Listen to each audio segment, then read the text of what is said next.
இன்றே டவுன்லோட் செய்து உங்கள் ஃபேவரட் ஷோக்களை என்ஜாய் பண்ணுங்க. என்னம்மா ஆச்சு?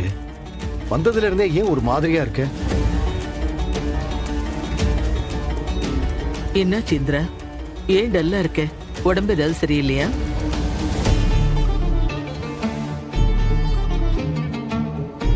என்ன இந்திரா, நாங்க கேட்டுக்கிட்டே இருக்கோம், நீ பதிலே சொல்லாம இருக்க. மீட்டிங் போன இடத்துல ஏதாவது பிரச்சனையா? சித்தப்பா, நீங்களும் தானே போனீங்க, என்னாச்சு? அக்கா ஏன் இப்படி இருக்காங்க? என்ன இது, இப்படி ரெண்டு பேரும் அமைதியா இருந்தா என்ன அர்த்தம்? என்ன நடந்துச்சுன்னு நீயாவது சொல்லு. அது நம்ம ரித்திகாவோட அக்கா இருக்கால. ரித்திகாவோட அக்காவா? அவ பேரு கூட ஏதோ மைதிலி அதானே? அது அயலிமா. ஆ, அயலி அயலி. அவளுக்கு என்னாச்சு இப்போ? என்னடா, என்னதான் நடந்துச்சுன்னு சொல்ல.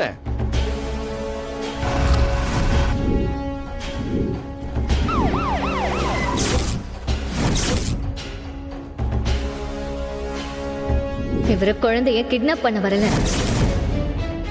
இவர் மேல எந்த தப்பும் இல்ல சார்.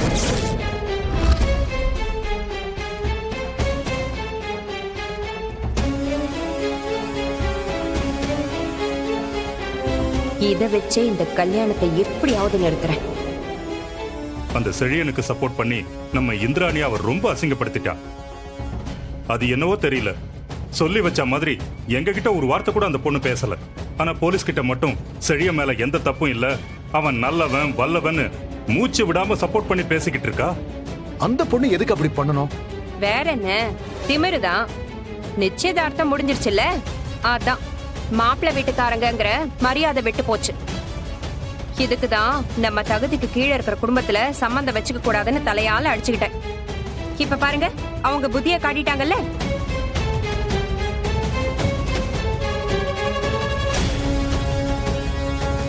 தங்கச்சி வாழ போற வீட்டுக்காரங்களுக்கு ஒரு பிரச்சனைன்னு வந்தா அவங்களுக்கு உதவி பண்ணலனாலும் பரவாயில்ல, உபதிரவம் பண்ணாமையாவது இருக்கணும். இந்திரா, இதை இப்படியே விடக்கூடாது. நீ அந்த பொண்ணுக்கு போனை போட்டு கொடு, நான் பேசுறேன். 4 வார்த்தை நல்லா கேட்டு விடுறேன். விடுங்க சித்தி, போன் எல்லாம் பண்ண வேண்டாம். எதுக்கு தேவையில்லாம இதை பெருசு பண்ணிக்கிட்டு? நம்ம குடும்பத்து பிரச்சனை அவங்களுக்கு தெரியாதுல்ல. அப்படியெல்லாம் விடக்கூடாது இந்திரா. இது நம்ம கபிலனோட வாழ்க்கை பிரச்சனை. இதெல்லாம் ஆரம்பத்திலேயே நிறுத்தி வச்சாதான் நல்லா இருக்கும்.